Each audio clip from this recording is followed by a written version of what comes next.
প্রিয় দর্শক, এই যে একটা মেয়েকে দেখতে পাচ্ছেন ক্যামেরার সামনে, এই মেয়েটা এমন একটা ভুল করছে। একটা মেয়ে হয়ে মেয়ের সাথে কিভাবে প্রেম করে। এই আপনার নাম কি? সাথী। আপনি একটা মেয়ে মানুষ, একটা মেয়ে হয়ে মানে একটা মেয়ের সাথে কিভাবে প্রেম করছেন, একটু এদিকে ঘুরে কথা বলেন। জানি না, ভালো লাগছে তাই কেমন যেন। ভালো লাগলে, ভালো লাগে তো মন চায় অনেক কিছুই, তাহলে যেটা ক্ষতি ওটাও কি করবেন? ভাবিনি কখনো যে ক্ষতি হবে, কি সে আমাকে ছাইড়া যাবে, যে আমার লাইফটা এরকম হবে, কি আরো 5টা মানুষ জানবে, এরকম কখনো ভাবিনি। এই জন্য আমি ভুল করছি। আচ্ছা, আপনি দেখতে একটা স্মার্ট একটা মেয়ে, শিক্ষিত একটা মেয়ে, আপনি জানে শুনে এই ভুলটা কেন করছেন? একটা মেয়ে হয়ে মেয়ের সাথে কিভাবে প্রেম করে? বুঝতে পারিনি তাই। আপনার কাছে কি শিখবে মানুষ? আমার কাছ থেকে আমি যেটা করছি এটাই হয়তো বা আমার ছোটরা শিখবে, আর আমি যদি ভালো কাজ করি হয়তো বা এটাই বুঝবে ভালো কাজ। এটা কোনো কথা বললেন?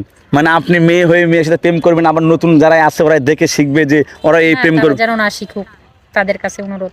তুমি এটা বলতে পারো যে আমি একটা ভুল করছি, এই ভুলটাকে আমি শিক্ষা নিতেছি, আমার মতো যেন কেউ না হয়, মেয়ে হয়ে যেন মেয়ের সাথে প্রেম না করে, এটা বলতে পারো। অবশ্যই অবশ্যই, আজকালকার সমাজে এগুলোই বেশি চলতেছে, এগুলোই বেশি চলতেছে। আমার মতো যেন আর কেউ না করে, আমি এটাই চাই যে আমার মতো ভুল যেন না করে। আমি তো ভুল করে ফেলছি। তুমি কি এখনো কি ওই মেয়েকে ভালোবাসো?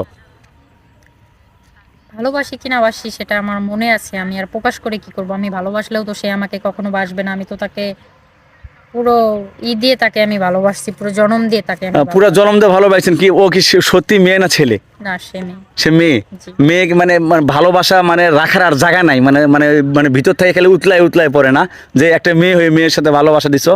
যদি বুঝতাম না ঘরের মা, সে ঘরের বোন, এত ভালোবাসা সেটা আলাদা সাবজেক্ট। সেটা হ্যাঁ, সেটা আমিও মানি, সেটা আলাদা সাবজেক্ট, কিন্তু তাকে তো আমি মন থেকে, আমি বুঝতে পারি নাই যে এরকমটা হবে আমাদের মধ্যে, আর এরকম ভাবে সে আমাকে ছেড়ে চলে যাবে। এখন সে কিভাবে আমাকে মানে ঠকাইছে। কিভাবে চলে গেল, মানে ব্যাকআপটা কিভাবে হলো? সে চলে গেছে, সে বিদেশে যাবে। সে হয়তো বা আমাকে কখনো বলেনি, হয়তো বা আমাকে ভুলে যাওয়ার জন্যই সে বিদেশে গেছে। এটাও বলে, আবার বলে যে আমি আমার ফ্যামিলির জন্য বিদেশে আসছি।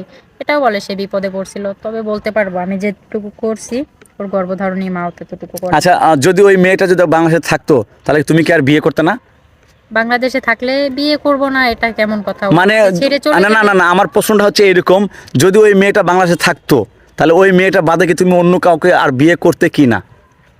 সে আমাকে ভুলে গেলে তো অবশ্যই করতাম, আর সে যদি আমাকে না ভুলতো এখনো করতাম না। এখন তো সে ভুলে গেছে, কি করবা? সে ভুলে গেছে, এখন দেখি কোনো ভালো রাস্তায় যাই, বিয়ে শাদী করি, সংসার নিয়ে পোলাপান নিয়ে ব্যস্ত থাকি। আচ্ছা, বুঝতে পারছো, কিন্তু অনেক পরে, মানে ধাক্কা খাওয়ার পরে। জি।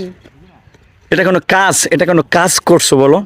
এটা আমি মোটেও ঠিক করিনি, এটা আমি ভুল করছি, এটা আমি মানি। এখন এই ভিডিও দেখে যদি তোমার কোনো ছেলে বিয়ে করতে চায় তাহলে বিয়ে করবা? বিয়ে ভিডিও ছাড়বেন কেন? আর বিয়ে যদি আমার কপালে যার সাথে লেখা থাকে তার সাথেই হবে। আল্লাহ তাআলা যার ভিডিও সাথে লিখে ভিডিও দিবেন। ছাড়ার উদ্দেশ্য একটাই, যে আপনার কাছে শিক্ষা নিক, আপনার মতো ভুল যেন কেউ না করে। সেটা ঠিক আছে। তাহলে কি কমেন্টে, গাইস আপনারা কমেন্টে লেখেন যে এই মেয়েকে কে বিয়ে করবেন, আমরা বিয়ে দিয়ে দেবো, ভালো একটা ছেলেকে বিয়ে দেবো যাতে পাগলামি না করে। আচ্ছা শোনো, তোমার বাবা মা কিছু বলে না? আমার মা নাই, বাবা ছিল, বাবা থাকতেও কেউ নাই আমার পৃথিবীর বুকে। আমার বলতে আমি একাই। তো যাই হোক গাইস, আসলে এই বোনটা হচ্ছে না বুঝে একটা ভুল করছে। জানি না সে মেয়ে না ছেলে, সেটা উনি বলতে পারে। উনি যেটা বলতেছে সেটা আমরা বিশ্বাস করতেছি, যে একটা মেয়ে হয়ে মেয়ের সাথে প্রেম করছে। এরকম ভুল যেন আর কেউ না করেন, এটাই হচ্ছে আমাদের বলা। আর আপনি ভুল থেকে শিক্ষা নেবেন, ঠিক আছে? অবশ্যই। তো ভিডিওটা এই বন্ধু সব ভালো থাকবে।